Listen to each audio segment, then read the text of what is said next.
한국은행이 작년 11월에 금리를 올릴 때 저는 올리면 안 된다.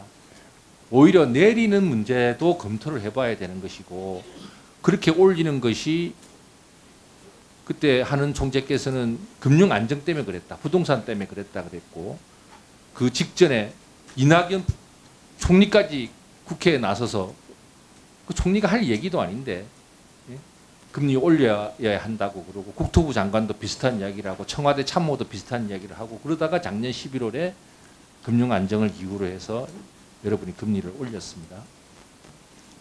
본 이유는 지금 돌아봐도 그때 판단이 잘못됐다고 생각합니다.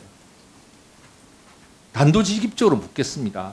지금 2.9% 성장 전망을 하다가 올해 1년 사이에 2.2%로 성장 전망을 낮추었습니다. 대외적인 요인도 많이 있지만 저는 현 정부의 정책적 요인도 있고 또 고질적인 한국 경제 구조적 요인도 있다고 생각합니다. 제가 말한 이 원론에 대해서는 총재님도 동의하시죠? 경제 상황에 대한 평가는 물론 제가 의원님의 그 지적에 동의를 하고요. 통화 정책에 대한 더해서 그거는 좀 의견을 달리 물으려고 합니다. 그러니까 2.9에서 2.2로 이렇게 성장 전망을 조금도 아니고 대폭 낮출 수밖에 없던 사정에 혹시 작년 11월에 통화 정책의 잘못된 실행, 즉 올리지 않아야 될 금리를 올린 것도 부분 작용하지 않을까요? 금리 인상은 아무래도 실물 경기에 조금 그 둔화시키는 요인을 작용합니다만 그 작년 한 번의 금리 인상이 실물 경기에 큰 영향을 줬다고는 저는 생각을 하지는 않습니다. 물론 크냐 작냐 이야기를 하는 것은 아니지만 영향을 안 주진 않았겠죠. 그때 올렸기 때문에 생기는 여러 가지 수요에 미치는 영향이라든가 뭐 이런 것이 있었겠죠.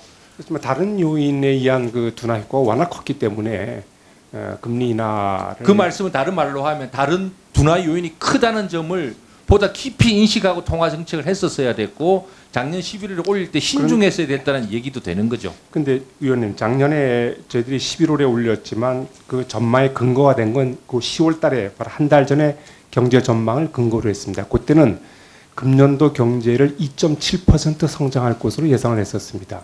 근데 잘못된 전망이죠. 근데 그 당시는 또 그 금년 중에 최근에 일어난 상황은 어떻게 보면 예측하기 아주 어려운. 저는 대외적 요인 중에 일부는 예측하기가 어려웠다고 생각합니다. 일본 뭐 상황. 또 미중 무역 협상. 미중 무역 문제는 이미 예측 가능했던 거고요.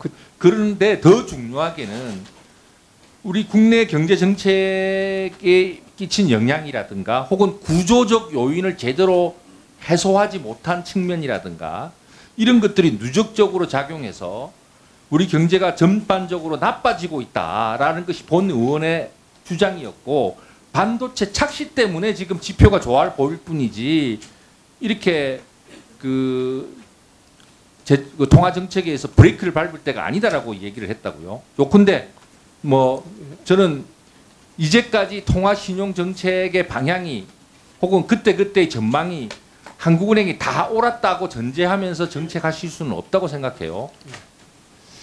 그 경제 전망이 그 작년에 봤던 거하고 달라진 거에 대해서 우리를 잘못했다고 하는 그 비판은 뭐 저희들이 달게 봤습니다.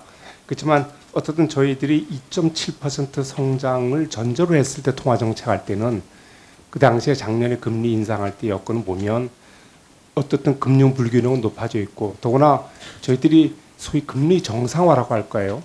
어느 정도 빨리 정상화 시켜놔야 다음 경기 둔화 때 대응할 수 있는 여력이 확보되는 거기 때문에 이런 면도 저희들이 고려를 했습니다. 어떻게 보면 역으로 보면 작년에 올렸기 때문에 다시 내줄 수 있는 여력이 생긴 거 아닌가. 그래서 금리 모든 나라 중앙은행이 경기가 그렇게 안 좋아질 때도 어떻든 저는 정상화 차원에서 금리를 올린 경우도 있다. 하는 총재님으로서 그렇게 설명할 수도 있다고 보지만 저는 통화신용 정책을 함에 있어서 작년에 한국은행의 판단은 좀 매우 안이했다. 저는 그렇게 생각하고 그 점이 지금 지표가 나빠지는 데 대해 모든 책임을 지라는 뜻은 아니지만 부분적으로 악영향을 준 점도 유념하셔야 되고